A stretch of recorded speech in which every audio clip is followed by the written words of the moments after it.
These canyon walls carry my tune. The only one to hear my song are the coyotes and the wolves. But if I drink enough of this flask, I can hear them sing your song too. Welcome. This is Robert Leiterman here from the Bluff Creek Project, and with me today is Kipp Morrill. We're actually at Louse Camp. Absolutely. The historical Louse Camp, not just for the Bigfoot world, but the area in general. Yes. And you always wonder what the name Louse Camp comes from. I've always wondered that, if there was somebody that got bed bugs or whatnot. I think that Louse Camp is always the natural place to camp because flat spots near the creek are of a premium. But it's also a very interesting place because you don't hear the night sounds. It's often masked. Right. But there are many people that feel like they hear voices that come from the creek. Oh, yeah.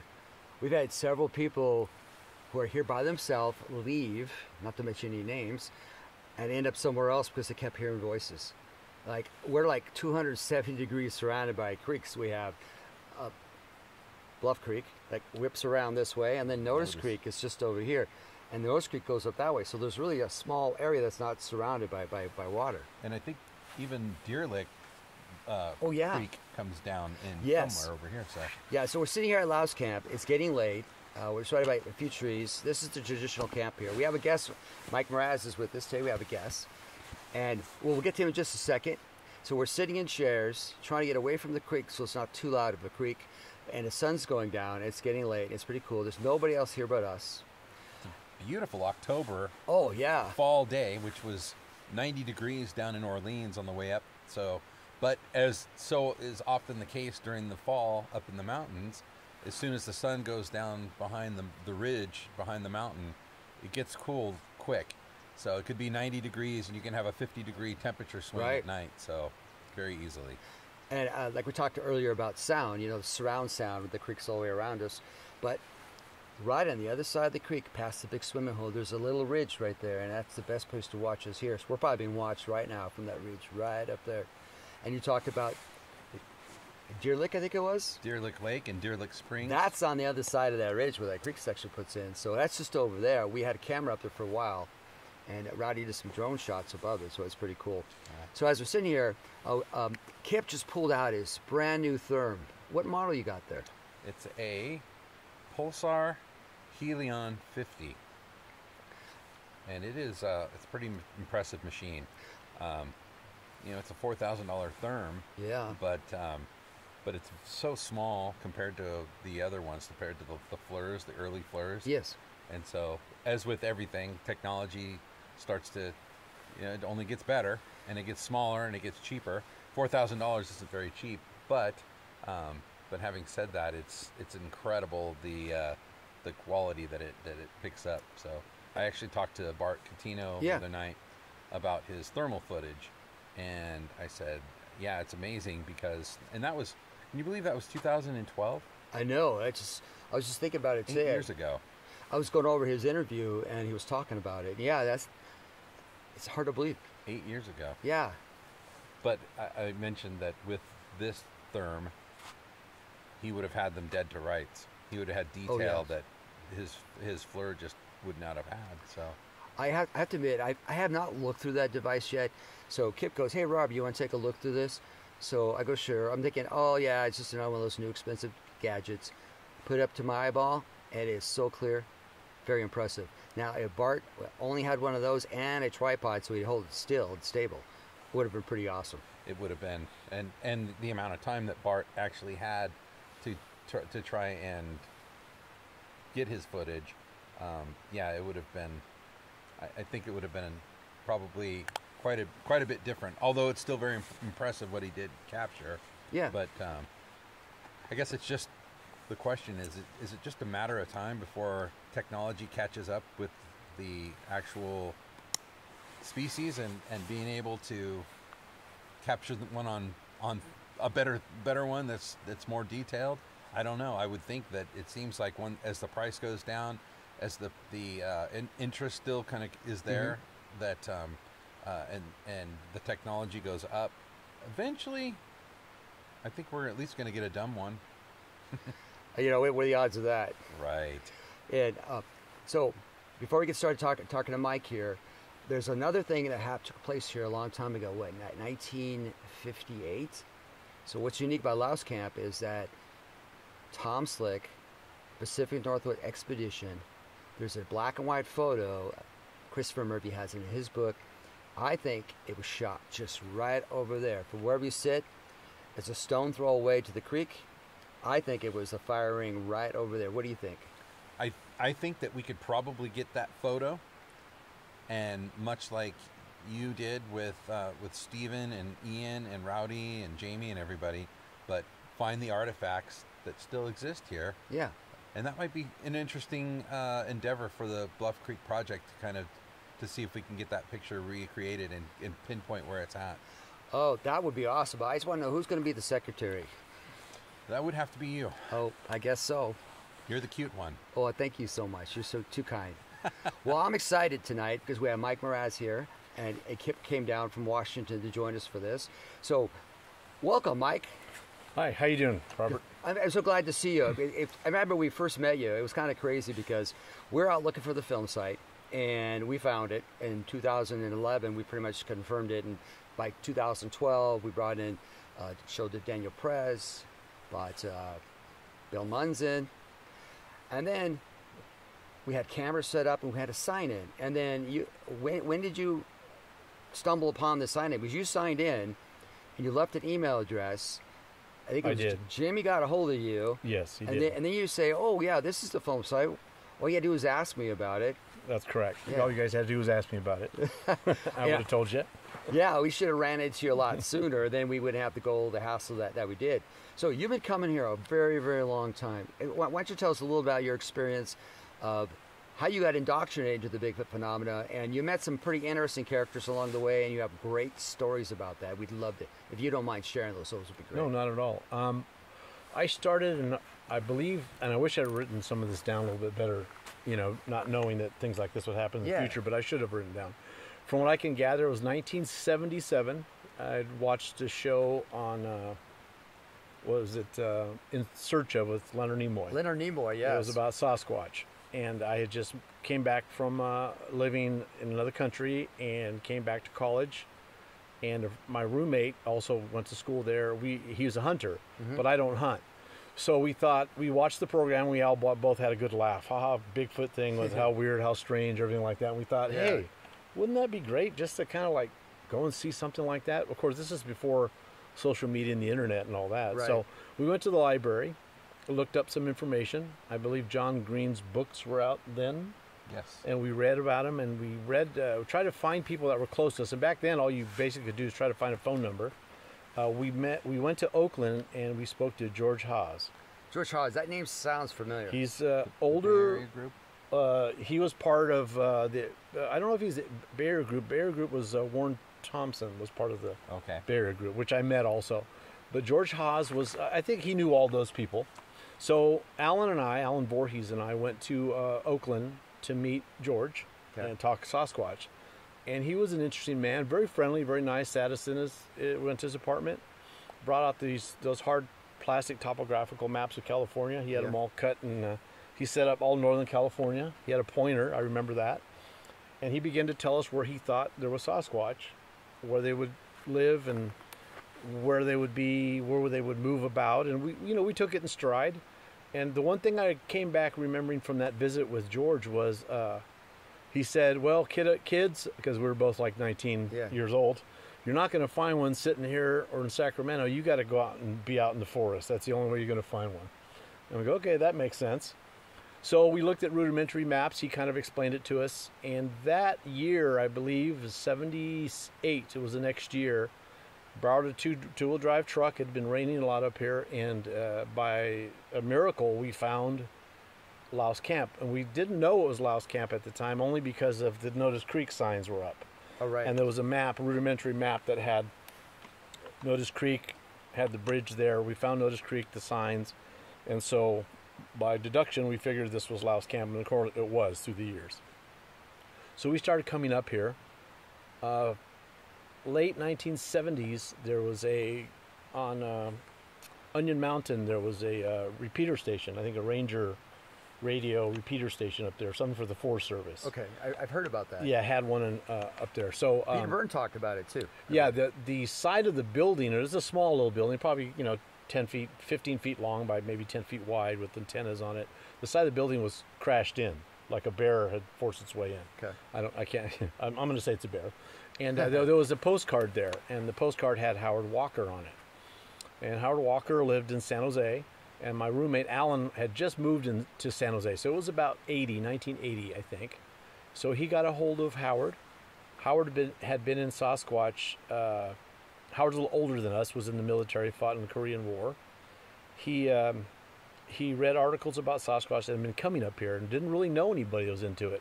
Well, Alan being about 21 years old and Howard being older, probably about 40, Howard took him under his wing, and then he said, hey, I'm going to show you guys what I've been doing up here.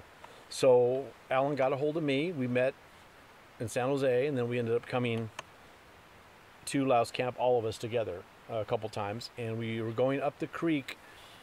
We never knew where the film site was, but we'd go up the creek, and the creek then was much more open. You literally could walk on sandbars all the way up, probably about a mile up the creek with no problem. I'm sorry to interrupt, but what year was that again? Probably early 80s, probably 80 or 81. So, but we had been walking up the creek probably late 70s as well, from the Bluff Creek Bridge, right, past Notice Creek, where Bluff Creek actually is crossed by the bridge, and right there it was all open. 12 and 13, yes. Right over here, about 1.1 miles away from here. Yes, just north of here. So it's totally open. I mean, you could see the sandbars. You could walk on sandbars. You would probably, if you walk almost a mile up, you would probably cross the creek maybe 3 times, and it's not very deep. There was remnants of a road up there. You could tell there was pipes, large cables, because they had opened the road there, I guess, in the 50s. I guess they opened the road there, and some of the storms had come through and buried that. And talking to Howard was friends with Jan Beckjord. That name, Beckjord, sounds familiar. Yeah, Jan Beckjord is an interesting individual when I met him. He is into cryptozoology, I think he would call it. He's a Sasquatch guy, and he had known, or he had talked to Mrs. Patterson. We talked about that, and talked to Mrs. Patterson, and somehow he got the movie. Anyway, he got that, but Howard had given money to Jan to sponsor a couple trips up here. Well, there was some bad blood between them, so they weren't really on speaking terms. But we'd come up here lots of times. We'd log it a little bit, and we'd travel the creek, again, looking for the film site, but we had no idea where the film site was. So it was probably 83 or 84. We came up here, and we were at this campsite at Louse Camp. And it was probably 11 o'clock at night. You could look at the road coming down to Louse Camp, the one that comes from Onion Mountain. 12 and 10. 12 and 10 comes down here. You could see a vehicle several hundred yards coming down. I mean, the trees were very small. It's probably 11 o'clock at night, getting ready to go to sleep, and in pulls Jan Beckjord in a station wagon with his girlfriend. Howard and him spoke a little bit. I met Jan, I think it's Jan, met Jan, and then about a couple months later, there was a meeting in the Bay Area with Warren Thompson, the Bay Area group. We had talked about Freeman. Mr. Freeman had a video. Jan Beckjord was there. I think George Haas was there.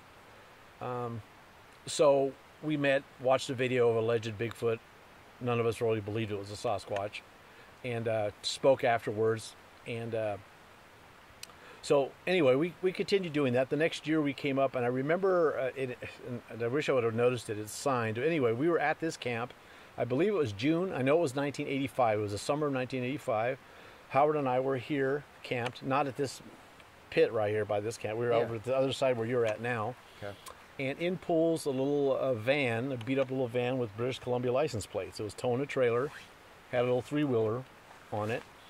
And Howard and I kind of laughed, and Howard said, God, wouldn't that be great if that was Renee DeHinden? And we thought, oh, yeah, but, you know, if you're into anything that you like or follow, there's always that one person you want to meet. Yeah. If any you're going to meet anyone, it's like Renee DeHinden. Wow, that'd be great. Yeah. Sure enough, a little old guy gets out of the van, and, you know, he's walking around and walks over to us. He has a thick German accent, and Howard immediately says, Renee. And Renee says, yeah, I'm Renee DeHinden, yes. He goes, and who are you? And he said, I'm you know, Howard Walker. He goes, oh, I've heard of you. He goes, well, we've all heard of you. And so we talked that night by the campfire with Renee. He had his camera with him. And we're saying, you know, we didn't want to bother him per se, so we're trying to feel like, what's he doing here? He goes, oh, well, you know, this is like Mecca. Everybody wants to come back and go to the place where it all originated. He goes, I'm not sure why, but at least we know there was one here. I remember him saying that. We know there's one here, so we all kind of come back to it. We all gravitate toward this. So it was either Howard or I, probably Howard, and says, you know, we're really looking for the film site. We haven't found it. And Renee just kind of like chuckled and said, hey, I'm going tomorrow. I'll take you. And we're like, really? What? Yeah, really? Yeah, it was 1985, the summer of 85. And sure enough, we go up the creek, we drive up to the bridge, and again, it's quite open. You probably cross the creek maybe 10 times. Again, it's not very deep. It's nothing like it is now. It's so overgrown now. You know. So how did you get to did you drive up? No, we walked. And parked at the bridge and walked? We parked at the bridge and we walked up the creek. You walked up the creek? Walk up the creek, yeah. Oh, we didn't go the other way around, yes. Okay, So it was about 2 miles, something like that. A little more than that. A little over 2 miles. About three-ish. Yeah, about three. Some change. Okay. So immediately I had a postcard and also the one of the famous still, the photograph of is that 352? 352. Yeah. And classic. of course, Renee had one also, a large one. Yeah. And so went up the creek, and of course we're talking and we're like having a good time, and we're excited because we're going to go to the film site. Sure enough, we come up the side and you can see the clearing, you can see where it's leveled off, and Renee says, "Here it is." He holds up the picture, and you go, "Oh my God, that's it." So he packs in kind of. So Kipp sounds like us. We pack in all these pictures. Yeah, he had an 8x10. I remember, and I had a large 5x7. Oh, glossy. It's yeah, I still have it. I might have it in my bag tonight. So he's up there holding it up and saying, "This is the place," yes. And you can see. Back then, it was quite clear. You could still see the log. That large log was still there. It was about 50% rotted out, but it was still there. I mean, you could see the log, and you could tell that was the site of the film. I mean, it was really obvious that it was the site. It was a lot clearer in sense that there was not a lot of large trees on it. There were some trees that were maybe 3-4 feet, a couple 10-footers, but everything was far apart. I mean, now it's really overgrown quite a bit and it's really close, but it was amazing to see that. And it was fun to be there with Renee. I mean, I have to say, half the fun was being there with Renee. You know, I was lucky enough to meet Renee. That was what's important. So we came back, we talked about it, took some photos. I do have some photos. I talked to you about that. I have some... I was taking slides a lot. Being a photographer as a kid, right. I like slides. So we took some slides. I do have some slides of up that creek there. You can see the sandbars really, really clear. And the pictures are crystal clear. So it's going to look really different to you because it's nothing like it is today. And we didn't even know about the road that goes around to the, what you guys called the... 12 and 13H? Yeah, 12 and 13H. But you called it that clearing. It's... You gave it a name. Oh, the cell phone site, the radio. Yeah, it's the one clearing where before 12 and 13 comes down, and yeah. It's right there. You this M.K. Davis site or something. You're talking about you're driving down the road all the way to the flat part. To the flat part. Oh, that's the Peter Byrne location. Okay, so there's that sandbar across from it you could get to. Okay. I have pictures of that sandbar. You could walk all the way there. You could take the road, park your vehicles, ATVs we had at the time, just go down, and it was clear. Everything was small. You could walk the sandbars, not overgrown at all like it was. We actually camped on the sandbar, and I have photos of that too. I should share with you. You'll find it interesting. Yeah. With some friends of mine that were from where I worked. They came up here about 3 or 4 different times. We would hike up the creek. We'd park. We didn't go around the other way. We'd still park at 12 and 13. 12 and 13, the bridge, and we'd walk, we'd hike up. And we camped up there a couple nights on the sandbar. The sandbars are gorgeous. Yeah. They're soft sand, there was no trees. You could sit on a sandbar. I remember there being a log, and you could see all the way probably 200 feet across the creek. The creek had broken up in 2 smaller pieces, and it was raised probably, the creek bed was raised probably about maybe 5, 6, 7 feet gradual from the creek itself, but you could see all the way across to the other trees, but there was nothing in between. It was just crystal clear. I mean, you could just see for hundreds and hundreds of yards in both directions. It was gorgeous. I think nothing like today. You also told me too that from there you can look up and see if there was a vehicle on 12 and 10, the Yes. road above it. You could see it. In fact, I remember Alan camping there one time and riding on the rocks. What's the it was Siloam sticks? The glow sticks that you crack. Oh yeah. I remember him riding on the rocks. Bigfoot lives. Oh, with the glow in the dark stuff. Yes, and I could see it from the road above him. Wow. In fact, we were talking back then on CB radios, and he could see me with the flashlight, and I'm above him looking down at that MK Davis site or that area where he wrote "Bigfoot Lives," and I could just see it. It was not yet at the film site. We hadn't been at the film site yet. Right. So that would have had to have been before 85. Pre-1985. 1985, because 85 was, I'm certain that's the year that I went up there with Renee. And then from then we started going several times. I took other people up there that would come camping with me. We go to the film site and several times. And we knew, and it's obvious from the photograph then that you could really tell it was a film site. That's when I saw the cameras that you guys had put up there on the trees and the little logbook. I thought, you know what, I'm going to write my name in the logbook and see if somebody gets a hold of me. Just to let them know if, and I did some goofy shots. I was looking at the camera really close, so Jamie probably saw those. I was up staring at the camera, so you make sure you see my mug. We get to see other parts of anatomy too in those cameras. Yeah, I'm sure you do.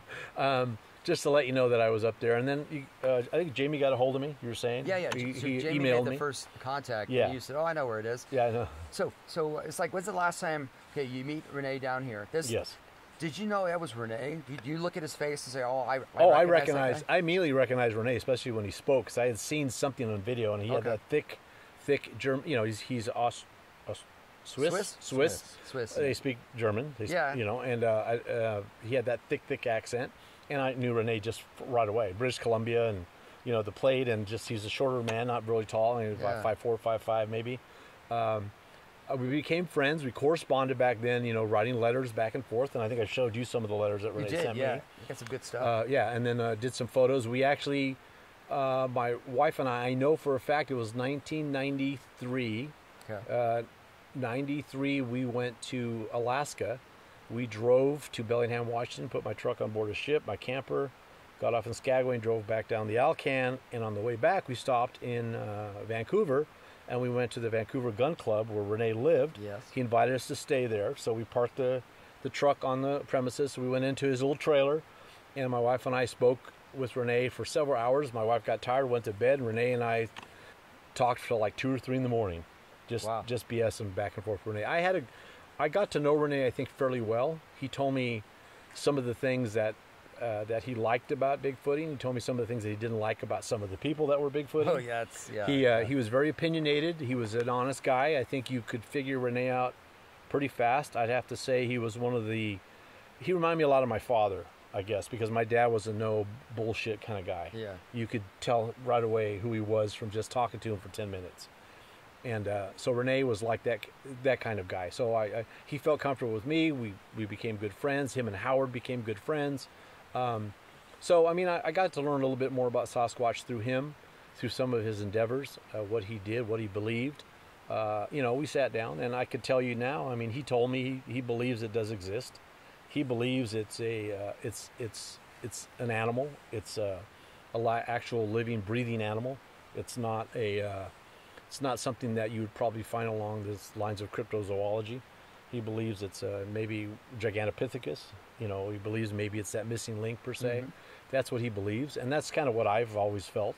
But anyway, I mean, I met some good people. Then coming back through the years, still here at this campsite, came down here. I met Bob Titmus. I also met Al Hodson from Hodson in Willow Creek. He had the store. Yeah, he passed away. Yes, he passed away. Yeah. But I did meet him, and I met him here too at this campsite. There's a photograph. I think it's Bob Titmus.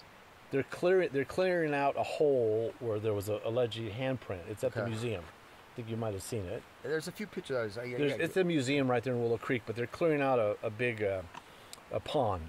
And in the pond, supposedly, was a handprint of a Sasquatch that leaned in the drain. So they're draining the pond. They're draining the pond. And in that photograph, I think is Bob Titmus, if I believe, and then it's Alan, my friend Alan, and Howard are both in the photograph. Okay. So they're in that photograph. Now, earlier when we talked, you mentioned that you're basically squatching partners. Yes. And he had given you some stuff, some pictures and photographs and a lot of the stuff that you have today. Yes, research material. Yes. Yeah, I'd love to. I've seen some of it already, but that's some good stuff. We'll have to work more on that. Okay. So, but let's just go back to when was the last time you visited the Howard PG film site? Oh, the film site. Yeah, the last year you visited. The last year, I went up there with you guys. No, I'm sorry. Before we even existed. Oh, before you even existed. Yeah. Okay. Well, you're hot to trot. You're coming here almost every year to the film site. Yeah. I probably 1990. I'm gonna say. What year did I was it 2012 that I left my? I think it was 2000. I want to say 2014. 2014. Yeah, I want to say October 2014, and we met you in 2015. 15. So yeah. I probably obviously I went there in 2014 if that's the year. Yeah. That was the last time I. Before that. It was a break in time. You took a big hiatus from coming to the film site. Yeah, there was. You stopped coming for a while. There was probably about 6 years of not coming to the film site. So when was the last year you did come? Oh, probably more than that then. I'll take my shoe off if you need more toes to count. Probably 10 years. That's probably a long 10 time. years. A lot of growth changed. A lot of growth. Years. It's almost unrecognizable if you didn't know it. I knew it immediately when I saw it. Yeah. Because I could tell from the distance, the walking, and then, I have good direction pretty good. And then even my wife said, oh yeah, that's the film site. She'd been to it as well. Go ahead. Why did you stop coming? My kid was born in 98. Yeah. And my daughter was really, really little. And I, at the time, was a stay-at-home dad. I had a physical injury that I had to kind of take care of, a leg injury for a while. So I wasn't into like hiking and backpacking, although I did do some in the Sierras. Yeah. And then started camping in the Sierras. And I thought, I'm going to come back up here and bring my daughter and let her know and eventually show her where the film site is. Because there's always something interesting to know. But probably not much information, at least at the time, was coming out that I thought that was anything that was of value regarding Bigfoot. Right. And up around here, most of the people that I knew had passed away. They had already passed away. So it made it maybe difficult. I didn't have any real contacts anymore with anyone. Howard had gotten older. He couldn't come up here anymore. Right. He's about 15 years my senior. So when he passed away, he was already in his late 70s. He was kind of your mentor, too. Yes, he was. Very much so, yeah. He was a really, really good guy, very outdoors-oriented guy, into off-roading, four-wheeling, knew his vehicles, all kinds of recovery gear. He knew everything about the mountains. He was a great guy to be with, and this fascinated him, so he projected that onto you. You couldn't help but like it when he was doing it. You know what I mean? So you come along here. And I didn't have a lot of interest of people wanting to come up, and that's kind of difficult. I didn't have any groups I belonged to at the time. I eventually brought some people up here from work that came up. People that had first initially ridiculed me, then asked me 4 or 5 months later, hey, can I come up here? No. And then they came up here and they really loved it. It was like, oh, really? And well, I don't want to do that. And then, hey, Mike, can you take me up there? Yeah, sure. And they come up and they end up loving it. It's a beautiful place. Yeah, and then we had, and I tell them it's different. This is different than the Sierras out where I live. I think there's something about this area that just makes it really different. Yeah. It's the feel of it, it's just a little bit different. It grows on you. Yeah, it does. So I started to come back again, and I thought, I'm going to come back and go into my roots, kind of someplace I like to go. Yeah. So you show up here, and you find the film site because you still recognize it, even Yes. though it was overgrown quite a bit. Quite a bit. And then you said you saw some cameras or something? Yeah, I saw, we went, and I was 2014, I think, that year. Yeah. We went up, and I was looking around the film site, took my daughter. I think that was the second time we'd been there. My daughter had already been there once before, so the year prior. So then I looked and I saw cameras up there. I go, oh, someone's setting cameras up here. That's good. And in my own goofy sense of style that I have, I decided I'm going to just go up and stare at the cameras, and they'll take my mug shots and see me. And then I noticed, hanging from the tree, I noticed a container with a screw top. Yeah. And I noticed it hanging from the tree, and I saw it. I was like, oh, it's got visitors or something like that. So, well, I'm going to write something down in there. So I wrote it down. Obviously, Jamie ended up getting a hold of me and emailing me, and then that's when I confirmed, yeah, that's the film site. And I only say that because I was taken there by none other than Renee DeHinden. So that was the best person I could have ever been taught where the film site was by Renee.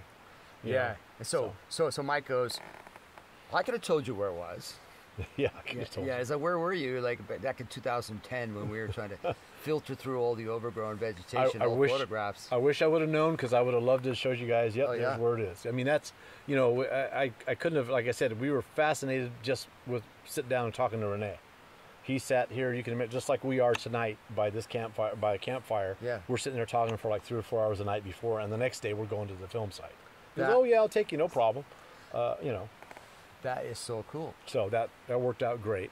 I said him and Howard became friends, and Renee and I became friends. We corresponded a lot. Back then, we wish email wasn't I think it was in infancy, if at all.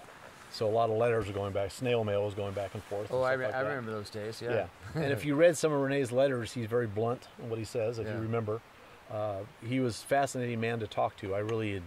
I enjoyed it, and I'm glad I stopped in Vancouver, and we spent the night there at the Vancouver Gun Club, and Renee and I chatted for a good 6, 7, 8 hours in his trailer, because I learned a lot. I've learned a lot of what he believes, about what he thought, some of the people he doesn't like, some of the information he wanted to share. And some maybe he shared in confidence with me, because some of the stuff I believe he probably didn't share with a lot of people. Oh yeah, that's that trust thing. Because every time you tell somebody, "Oh yeah, do you believe in Bigfoot?" Yeah, you're like, "Oh no, I don't want to talk about it." Because at work I got harassed quite a bit by my supervisor. Yeah, some people ridicule you, but somebody always has curiosity, because a lot of people, even though they don't want to say they don't really believe in Bigfoot, they kind of think like, well, you know what, why not? I mean, that's what I say. I'm a person that says I've not seen it, but I tell myself and others, why not? Why can't it exist? There's things that we don't know about.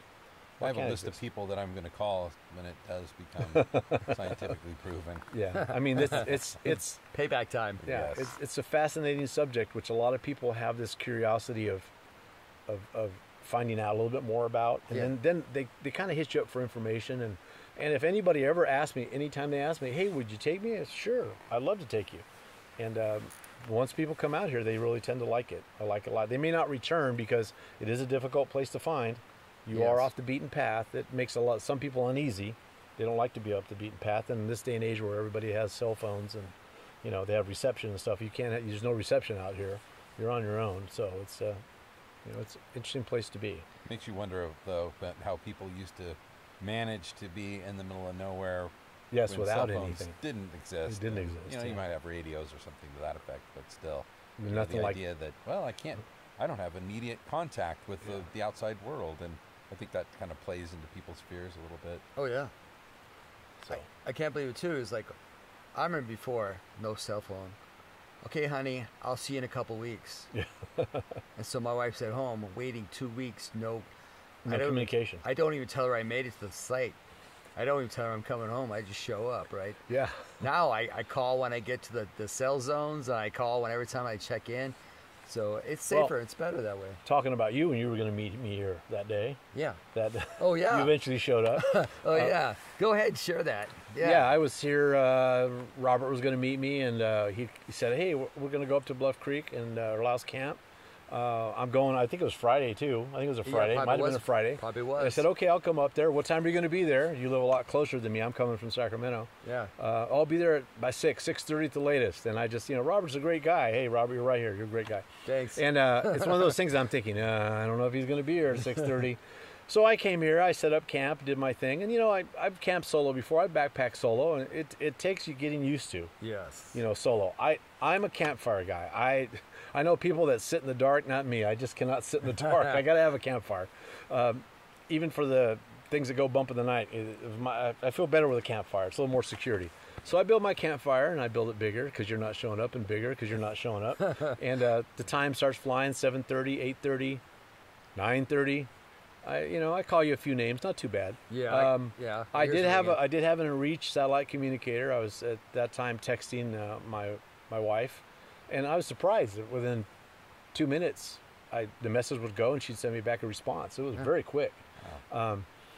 And I was getting late. I thought, well, I guess I'm just going to have to go to sleep here and keep my eyes and ears open. I'm not going to sleep well because Robert's not going to show up. Right about, I think it was 10:30 or so, getting a little close to 11. I looked down and of course it's pitch black that night. There's no moon. I looked down that road coming into Louse Camp. I see headlights, and you never know who's going to come in. No, you don't. You don't. And the thing is, you see headlights coming towards you, so they can see you. Yeah. And you can't see them. And of course, when you started to come down into Louse Camp, I could see the little marker lights on the mirrors of the FJ that you have. So I knew, okay, it's got to be you. And sure enough, it was you. And things feel a lot different once you have another human being here around with you. There's something about this area sometimes that just awakens the senses. That's all. Well, I have to admit that it's kind of a nerve-wracking when you're here by yourself and the creek makes noise. Yes. And you hear voices. That's what, if I can say something too, a lot of people say that it'll sound like there's somebody talking down by the creek. Yes. And people don't realize that when that water starts bouncing the rocks and the little cubbies and the little holes down there, it actually almost sounds like vocalizations. Mm-hmm. And you really almost sounds like somebody's down there talking. And of course your imagination just starts running wild, or you think, oh, is it, who knows? Maybe it's a Sasquatch making noises, maybe mimicking, making fun. Who knows? But it can be very nerve-wracking when you're by yourself. It is. I've been here by myself before. I know Kipp has as well. And you start hearing the voices, and you start, at first they're not voices, they're just sounds that sound like voices, and soon they become voices. Yeah. And soon they're talking to you. Yes. And then they're talking to other people. Yes. And you're like, I don't want to be here by myself. How many people are down there? Oh, I've been to other places too. It took place. I was on a road trip where I was with Bart. We were near Lava Lakes in Oregon off the Cascade Highway. And we had camped at this campground that still had snow on the ground in patches. And Bart slept in his car, and I slept in the tent. I was being brave, so I slept away from the car. And we both had little portable radios, and I heard conversations. It wasn't on the radio. It was coming from the direction of the overflow of the creek. I heard it. It was clear. It was people talking. One had an accent, one did not, and they were talking. So I called Bart up on the radio, wake him up. I go, do you hear that? I don't hear anything. And then it got quiet. And then I don't hear it anymore. And then after about 5 minutes, I hear it again. I call Bart back up. It's back. And then after that, I didn't hear it for the rest of the night. So my mind was definitely playing tricks. Yeah, it does sound like. Or was it? I don't know. Or was it? Yeah, you never know.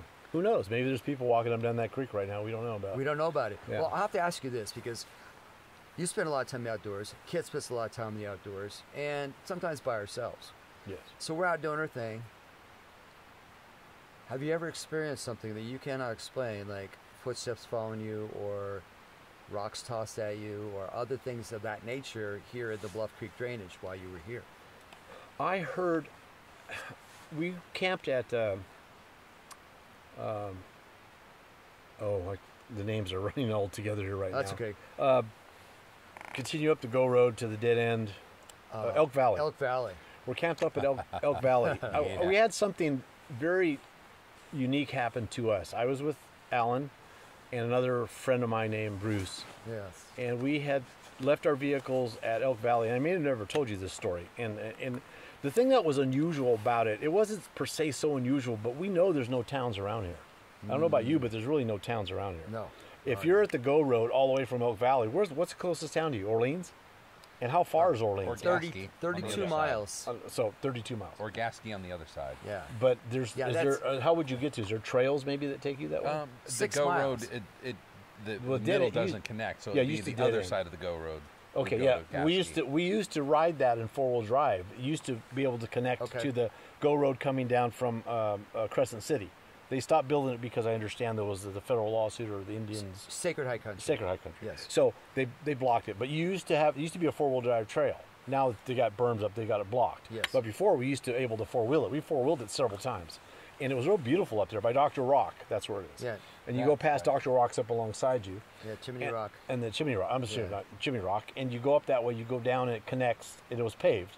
And then it dead ends again, kind of like it does. And then eventually they blocked it. Yes. Well, we're above, I think it's called Flatiron Lake. It's above Chimney Rock. If you look at a map, there's several small lakes. And we're about 3 or 4 or 5 miles from Elk Valley hiking up this area. And it's pretty steep. So we get there. And I have actually at that time, it had to have been It had to have been late 80s, and I have photographs of that, and I got to find some of these really bad. I had my dog with me, an Alaska Malamute. Okay. And he passed away in 93, and so it was probably, and he was 16, so it was probably before I knew where the film site was. We're camped above Elk Valley, and you have a lot of switchbacks to get to the top, and we're almost past the tree line, only because there's a lot of boulders up. There's trees around you. Right. There's a lake, so we set up our tents, and there's a trail, a perfectly marked trail between us. So you have to think there's Alan and Bruce and me, and we each have our tents. I don't know why we all brought our tents. My Malamute would go around, pee around the tent, sit in front of the tent, and cross his legs like we were home for the night. There's a little lake. He goes and he swims in the lake. Well, I'm not kidding you. It's a little bit, you know how dark it is right now, right? Oh, yeah. It's pretty dark. Let's say it's about maybe after the sun's already set, before it gets this dark. There's a trail, and the trail disappears toward the north toward Crescent City. We're probably talking like maybe from here to where you go down to the creek. What's that, a couple 100 feet maybe? 100 feet, 150 feet? And my dog keeps keying on that trail. And we're at a time when it's kind of cold. It's about this time of year. So we got our garb on and stuff like that. Out of this trail walks a guy with just wearing a white... the closest thing I could tell you he looked like was Jesus Christ. Oh, really? Yes, and I've told this story to people, and Bruce will attest. Alan has passed away, but Bruce remembers this. Yeah. This guy walks out, and he's got really thin, like the old toga kind of outfit, if you will, but not really. It's the white pants, the sack pants, and the white top. The like Jamaican kind of bag on him that's really made of straw, multicolored, but it's got nothing in it because it's just hanging. Yes. He's got like sandals on. He's got long hair and a beard. He's a white guy, probably mid-30s, brown hair, and he's walking, and he walks right alongside of us, goes, how's it going? I don't remember a lot of exchange because we're all kind of numb. We're thinking, where does this guy come from? Because you can't even grow marijuana up there because it's too rocky and there's no water. You know, your plants need water. So we're thinking to ourselves, this is not a drug thing. Where's he going? And it's getting dark. And he's coming from the Crescent City, and he's going down toward our vehicles. And suddenly he just walks through and he just disappears back into the forest, and it gets really thick real quick. About 200 feet where he comes out of, it's super thick, and then it's open, and we could see him walking toward us. And I had to hold my dog back. My dog's super friendly, but my dog just looked at him like, because my dog kept keying. Obviously he was hearing something, hearing him coming. And then he walks 200 feet away and just disappears into the thick woods, and just kind of, that's it, walks away. And we're thinking, where did this guy come from? And we're all into like shape-shifting. Oh, yeah. We're thinking, is this guy a shapeshifter? We're thinking, is he real? Wow. But where did he come from? He just found himself at the portal and just popped in. Yeah, it's really strange because the guy was extremely low-key, not nervous. It's dark. Where's he going? He had no jacket. He had no hiking type clothes. He had no boots. He had like sandals. I mean, literally, for lack of a better word or term, he looked like Jesus Christ. Kind of a guy out of place. You know, he might have been watching it for quite a while. The dog he probably did. Keying in and on my dog was keying. My Malamute was very sharp, and he keyed on him. And I'm thinking, okay, Nookie, his name was Anyuk, and I said, what's going on here? And he's like, they don't bark. They have they howl, and they have a low grunt, and he was a low grunt. Another time in Elk Valley, we had camped. Al and I had camped in Elk Valley. We heard different vocalizations, but I know mountain lions can make very, very weird sounds. Oh yeah, I know mountain lions can make very strange sounds. Foxes and and there's other ones that make So, but the curious thing about that was it happened. It moved around.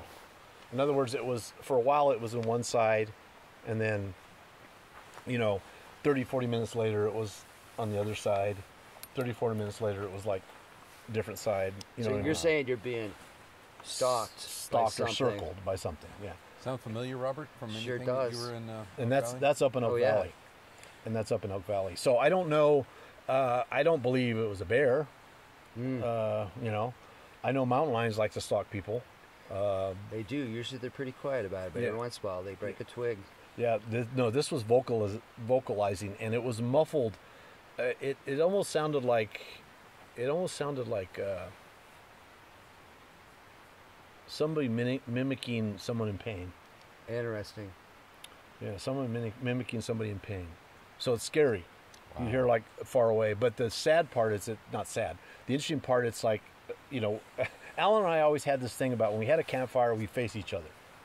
So he can see what's behind me, and I can see what's behind him. Yeah. You know what I mean? We always did that. So we're facing each other, and Alan goes, "Can you hear that?" I go, "Yeah." He goes, "Where do you think it's coming from?" And you've been to Elk Valley. Oh, yeah. And it's very quiet up there. There's really no creeks up there. There used to be a little creek that runs through there sometime when it rains. It's a watershed for Blue Creek. Yeah, it's just really small, though, right? Yeah. And so he heard it like, okay, it's back there. I said, okay. So we just kind of take it in our heads and like, okay, it could be. And Alan's an avid hunter. He's an American, grew up in Mexico hunting bear. There's small bear in Mexico, a lot of deer, a lot of birds. He was a hunter. So he, brought a shotgun. He would, he didn't hunt here, but, he knew more about animals, a little bit more than me. I hadn't really, been in the United States forest yet. I'd been here a while now. Yeah. And seen bear. But the weird thing is that the changing locations of it, that was really strange. And it wasn't close and it wasn't far. I mean, for lack of a better way of saying it, you know how you can say it's probably not 100 feet from you, but it's probably not 1,000 feet from you. Mm-hmm. It's somewhere 300 or 400 feet. And you don't hear any noise of anything breaking branches or something like that. We did, now that you think about it, I think we did hear big cracks. Because it depends on what time of year. If it's pretty late in the season, it's about this time of year. So there's going to be some dry grass, dry brush. Because I remember it being cold in the morning, where there's actually ice on the grass in Elk Valley. It was still grass, but in the morning we get up, there was ice. Yeah. So I still remember that. So. Well, Elk Valley is a special place. It's a sacred high country, and a lot of the local Native Americans go up for vision quests or go up and spend some fasting and some spiritual time up there. And there's a time of year where they try to close it down to public access. I've been there too, where I see the signs up that says "Please do not." I've been there. Their private time where they can experience the cultural aspect of what they're doing. I'll share a little story. We're talking Elk Valley. I'll show you a quick one with us. Bart's bachelor party. There was probably about 8 of us up there, and in the middle of the night, we're woken up by what sounds like clapping, and we run into a digital recorder and recorded 62 claps. It's kind of like 62 of those. And as it's moving around us at a distance where you're thinking maybe it could be 100 yards, every time it would drop down a hill, it got quieter. Every time it was up on a ridge, every time it turned away, it changed. So all these features changed as it's moving around us. And that was interesting. The debate was it deer hoofs? We used to say tree knocks. We say, well, something knocking on trees, but how do you keep the same sound every time on every tree you're going to knock on? So it makes you think about these things. We probably weren't alone. There were probably other people up there moving around at night. It was a dark night, so until you see it, you have no idea what it is or who's doing it. You can speculate. One thing it is, for sure, it's an experience. That's the one thing that made me nervous because of the sounds. It sounded like someone was in pain. And you almost want to go help. Oh, yeah. But you know what I mean? Yeah, you're thinking, calling you in. Yes, you don't know. Then you think of the Chainsaw Massacre thing, like, okay, I'm not going out there. I'm not falling for that. Yeah, our imaginations are the worst. Exactly thing. right. Yeah. But the movement around the location changing was awkward. That was very awkward. Other than the guy who looked like Jesus Christ appearing out of nowhere. Yeah. And he wasn't Native American looking.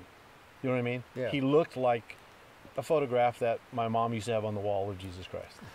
Interesting. So, you know what I mean? It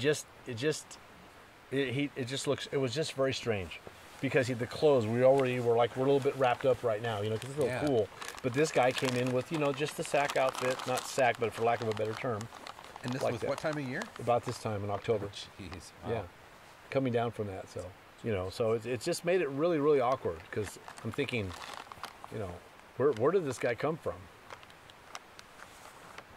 Where did he come from? But he looked human. Yeah, he looked like a picture. Literally, he was the guy from my mom's picture on my wall. My mom's passed away, but she had a picture of Jesus Christ, and she did a little memorial area for that, and it looked like him. I mean, it looked like the guy in the picture. I think I know what picture it is. It has the Sacred Heart, and it has the white. Yes, he has the white outfit like this. Yeah, and he has longer hair. Longer hair, and it's kind of parted down the middle, I believe. Yeah, and like a beard. Like a little cropped beard. Yes. A nice-looking gentleman, if you would say, right? Nice. He looked just like that. Somebody you feel safe with. Sure. Totally feel safe with. He walked out of the forest He walked out of that trail, and my dog looked at him, and I was holding my dog. My dog didn't growl. He growled until he came in the sight. Then he was quiet, and my dog looked at him, and then he just kind of walked away. He said hello to us because we literally had a trail between the tents. So you guys were on the trail. They have to go through you. Yeah, he had to go right past us. So the trail is maybe 2 feet wide. It's very well cut. Yeah. And there's grass on one side. I got my tent, my own tent, which is a small 2-man tent for me and my dog. Alan had his tent on my side. Bruce had his tent on the other side. We had a little fire going, and it's starting to get dark, and it's getting cold. We had our jackets on, but out walks this guy, walks past us, and just disappears into the forest. And it didn't look like he was carrying any food. No, or he water had a sack. I'm not sure who would carry it, like something like the straw sack that like a bedroll. Yeah, very thin, like not like it was heavy or right. Like there was nothing in it practically.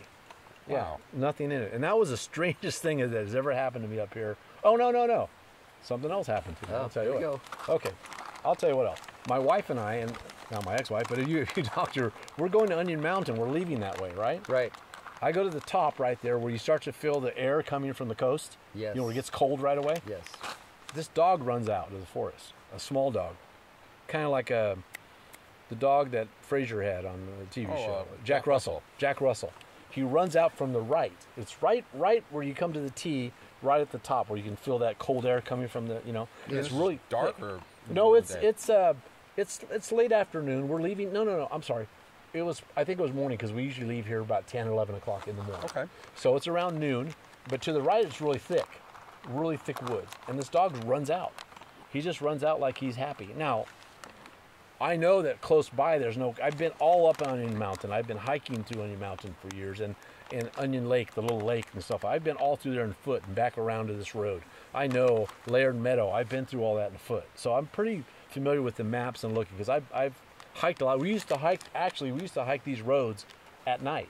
We'd come up here, we'd try to get up here in full moon nights when the full moon was out, and we would hike. Like Alan and his girlfriend would come up, me and my girlfriend later became my wife. Yeah. We would hike these roads at night because you could see the shadows of the trees, but the roads were very well illuminated. Now you have to remember the trees were a lot smaller next to the roads, so the roads were pretty well open. Not now. Now it'd be a little more spooky, probably a little more freaky. You know what I mean? Yeah. But back then it was more open. We could hike down this way, and it was washed out probably about half a mile, but you could hike all the way. And you have to be careful because, as you know, if you ever hike down that way, the creek is below you several hundred feet at one point. Right. It goes way steep real fast. And once you get past it, and through here it's not so steep. You're kind of next to the creek, but then the creek starts to drop, and then it's washed out. I've been down there all the way to where, what's it called? The other creek comes and meets it. Notice? No. Is it no? That's Notice, but the one up here. The one up here had a marijuana growth, right where the creek comes in. Camp came in and destroyed all the marijuana growth. There was probably about 10, 15 pounds of marijuana all bunched up, and they cut all the tubing. Somebody had planted their little weed thing right there where that creek comes in. Oh, wow. But I've been that way, and we used to walk that way. We could walk that way on a moonlit night. You didn't feel dangerous because you could see, it was so clear, as you know, especially when there's no trees on the road. Right. It was so clear that you could see you weren't going to fall because the road was still kind of wide. It was still a good 15, 20 feet wide, and it was interesting to walk that way. So we'd walk at night, kind of on the crazy side, but at the same time, it was a full moon night. And I can remember being up at the sandbars, which I think you guys call the MK Davis side. I keep saying that, but yeah, I'd be on that sandbar where it's totally open, and I can remember at night with the campfire on a moonless night, my wife, my girlfriend at the time, my wife and I, because I actually proposed to her up there. Oh, really? Yeah. Where at? Right there at the clearing, MK Davis site, or that clearing. Oh, really? Yeah, we set up a tent there. We hiked. We parked at Bruce Anderson, who's the same gentleman that saw the guy who looked like Jesus Christ walk through he was camped here by himself. He had his camper. He dropped us off, and her and I hiked up there with my dog. I had my Malamute with me, so Anya was still alive. We got married in 88, so it had been 87. It was a year before. She made me wait a year. So it was 87. We camped up, and I remember just with the campfire, just looking at the Milky Way, looking incredibly beautiful, because it almost rides right down that canyon where we were at. You know what I mean? Just a beautiful night. It was a moonless night, and then we had a big fire, and again, there was the clearing went on forever. I mean, there was nothing like from here past your trucks. It was just all sand. It was just gorgeous. Now it's just incredibly overgrown. But we'd sit there and at night we'd always have the creek next to us and all that. I remember waking up, camped up there, waking up and hearing hooves on the rocks. Getting up and looking with my flashlight and seeing about 5, 6, 7, 8 deer within 10 feet of me, looking at me. I'm poking out my tent looking at them. They're on the rocks, about 4 of them looking at me like, hey. You caught us. You know what I mean? And this is about 2 a.m. They wake you up. You know what I mean? So yeah. You can hear their hooves on the rocks. So what happened with the dog? My dog? No, the dog story. Oh, I'm sorry. Yeah, thank you. He came up to us. He looked hungry, and I had my dog. And my wife says, "Can you give him some food?" I go, "Yeah, I'll give him some food." So she goes, "Give him some food." So I put some food on and he looked not like starving, but not like he's well fed. Yeah. And I was going to pick him up and take him. He takes off running. And he goes back into the forest. Takes off running that direction, back into the forest the way he came out. After he ate? Yeah. He ate, a couple handfuls. I'm thinking, well, I'm going to pick him up and take him into town, or he's lost or something, or take him to the pound and he'll probably find a home, because he was not full grown. He wasn't a puppy. He was in between. He didn't look like he was eating real well, but he took off running. I wasn't going to chase him because it's weird. It's one of those things that's weird, because where's he came out of nowhere. Yeah, and then he went back to nowhere. Exactly right. And I'm thinking, is there a door someplace I'm going to go into? And then I disappear, right? Yeah. Right. And now my wife and my dog and my eyes go, "Oh my God, where's Michael? What happened to him?" And so I was like, we looked at each other like, let's go ahead and get out of here, okay? Yeah, that was the other thing that happened like that. Yeah. And then you'll be in the 411 books. Exactly right. I'll be, what's his name? Pilates 411 books. What's the detective San Jose? Pilates. Yeah, the detective guy or whatever his name from San Jose. David Pilates. David Pilates. Yeah, Pilates. I'll be at the 411. Yeah. There was also a time that we came down a road. We came down a road that was going. We come a lot the old way through the Bluff Creek Resort. So past Onion Mountain. Onion Mountain. We always come in that way. And I came in one way, and we took a road. It was raining, not bad. It was just drizzle off and on. We were going to camp up higher. We took a road, turned right, and I had a big 4-wheel drive vehicle and a camper, so I wasn't having any trouble with the truck at all because it had plenty of traction. I took a road down, and it wasn't 30 minutes later we decided we're going to come back out, and there was a huge tree across the road. Uh-huh. And it looked like it looked strange to me. Oh. It looked like somebody done it on something purpose. pushed it over. Yeah, like something pushed it over. You hear stories about that. You hear feelings of being watched. You pass an area. Yes. On your way back out. Yeah. Conveniently, there's a tree in your way. And I was it's too big to move. I was chainsawing the tree down. I chainsawed the tree out of the way. It wasn't a huge tree, but it was, a 1 foot across trunk.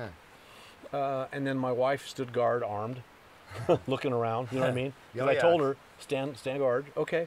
I had my Malamute with me. He didn't key on anything, but it was weird because we were 30 minutes. The road was fine where we passed, and there it was. And there it was. That you know what I mean? That it's just weird. It was just weird. And that was up that road. Probably. I know there's an area before you get to Onion Lake. There's an area where you can turn to the right, and there's a lot of gravel. Is that the gravel quarry? Is that the quarry area? Before the quarry, there was a turn, about a mile or two before there was a turnoff that went to, and then it started to go down a little bit. There was some clearings you wanted to go and camp up a little higher, because we had, the camper had everything, had water and everything like that, so we're fine with that.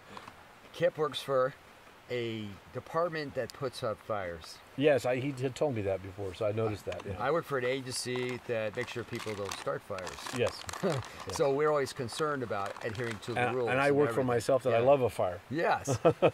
So I'm okay with them sitting in the dark, and I realize you're not so much about that. Well, no, either. I don't mind sitting in the dark. I would be a little apprehensive sitting in the dark alone. Oh, alone, yeah. That would be a little strange for me. That changes everything. Because after a while, I'd have to go like, okay, well, something there, something there. Right. Yeah. But to me, I come to the mountains. Why do I come to the mountains? To stare at the fire. I have to stare at the fire. There's something about that fire that just calls you. I'm not a moth. No. But I just have to stare at that fire. To me, it's calming.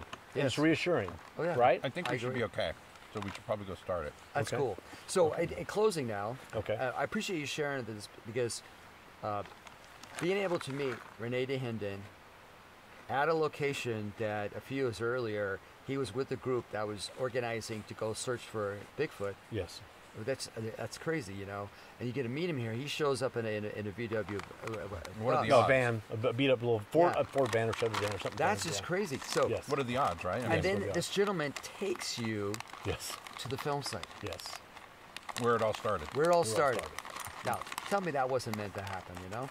I'll tell you what, there's a few things in life that have happened to me that's probably, for people that don't do anything about Sasquatch or maybe come out and do anything, that was probably one of the neatest, most important things that's ever happened to me in my life. That would be like meeting the Pope. I would like to meet the Pope, but you know what I mean? To me, Renee is like meeting the Pope to me, because it was like, my God, this is Renee. And Renee is joking with me, and that's not the, he spent... I'm trying to think, because I have slides of him with all of us together. I mean, we're probably 20 people here, and sitting in the middle is Renee DeHinden at this site. That is so cool. So he's one of those guys that he sat and talked and laughed, and he opened up, and I said we became friends, and with Howard he felt comfortable, and right away he he felt comfortable with us. That was important. Right. You know what I mean? And then we walked up a couple roads, and we're just bullshitting about stuff about, talking about different stuff that had happened along the creeks and things like that he believes. And, and again, I had a little insight about who Renee is, and that was good. I just wish I would have spent a little more time with him, a little more quality time, because he was definitely an interesting individual. He's probably one of the most interesting people I've ever met in my life. And we're envious of that. I just emphasize, you never know who you're going to meet. Yeah, well, here Louse Camp. I met John Beckjord October. Here. I met John Beckjord. I met Jesus Christ, and I met Renee DeHinden. I met a dog. You met Cujo. Mini Cujo. That was weird. The dog was weird. That was almost at the same level as the guy walking out of the forest. Yeah. That's just strange. Well, not to make you nervous or anything, but we've had weird stuff happen in Louse Camp. Oh, yeah. Here itself. Yeah. Something walking across the road while we heard it moving around. Yeah. Bobo's had a couple experiences here. There's an old road cut that used to be the Bluff Creek Road, right at that berm right there. It continues on for about 2 miles before it shows up again. I've been down there quite a bit. Yes. Back in the late 70s. We used to walk that, like I said, quite a bit. It was open. Yeah, it was an old road cut. Yeah. There's people that would drive down there real fast thinking, where the hell are they going? Because you can only go so far into dead ends. Well, that was the same road that Roger Bob tried to escape on after when it started raining. Oh, really? And they got stuck, and they had to turn it around and get the heavy equipment to pull them back onto the road to get them unstuck. And they exited out towards Onion Mountain, 12 and 10 up. But yeah, I found some looks like little small kids' footprints are walking on there. And Bobo told me about his special place up there and looking around. And he was taking my 2 sons and I up there to walk there. And sure enough, like little footprints. I remember it being 5 inches. Bobo remembers it being 7 inches. Let me tell you something I used to do around here, though, in the mud. Yeah. I used to make baby footprints all the time. Okay. I don't think you were here at this time. No, but you can make a baby footprint by doing that and then doing little fingers. I'd put them like that and people... Did you make them like 35 yards worth? No. Yeah. The weird thing is walking there to get there is you're going over debris down logs. I do... No, I didn't do that. I do have video, and I found it, of Bruce and I coming back down the creek, but this just reminded me of something. Yeah. Coming back down from the creek where we found footprints. And I videoed it, and Bruce is talking about the footprints. Right. It's a single row of footprints. The stride is probably about 4 to 5 feet in between, and they are a little deeper than us. I know people say, well, it doesn't make a difference. Well, to me it would. To me, because if you're heavier, you sink in a little bit more. And if your feet are larger, you won't sink in as much. Because it floats, but you're heavy. And if the surface soil is moist, you'll more of an impression. If it's drier, less of it. We didn't make much impression, but it's sunk in, and I did find the video. Yeah. You can see some impressions in the feet. And it's a line of feet that comes down from the side of the creek, crosses the creek where it's more narrow, and then goes back up. And it's a single row. So these were all just by themselves. Yeah. And when we walked in there, we were the only sign on the way in. Oh, really? So and there's a section up there about 3/4 mile up that's always moist and muddy, and it kind of looks like rust in the water and mud. So who would make dinky footprints? Good question. Why would there be no other sets of footprints except these smaller human-like prints? Out in the middle of nowhere. In Alaska, they say there's just little people that live toward the ocean, toward the Russian Ocean, that people see once in a while, that planes flying over, that they're little small people. So maybe there's small people that live around here. It's not only in Alaska. The local natives have stories, and they talk about little people on the river here. Yeah, I mean, that's, Hawaii has the little people in Hawaii. Bobo and I were staying up late one night, and he was talking about those stories. Yeah, I mean, why not? I mean, yeah, why not? I think that campfire's due here pretty soon. Oh, yeah. Sorry. I didn't mean to make you nervous. Hey, thank you so much for the interview time. We appreciate it. Getting to interview you here at Louse Camp was great. And Kipp, thank you so much. Kip and I and Mike here, we're like the three amigos right now. The only people here for probably miles. Yes. Yeah, and we've been sitting here talking, and it's dark, and now we're going to go get the fire going to, warm back up again. But thank you so much. Yeah, thanks, Mike. You're welcome. Yeah, thanks.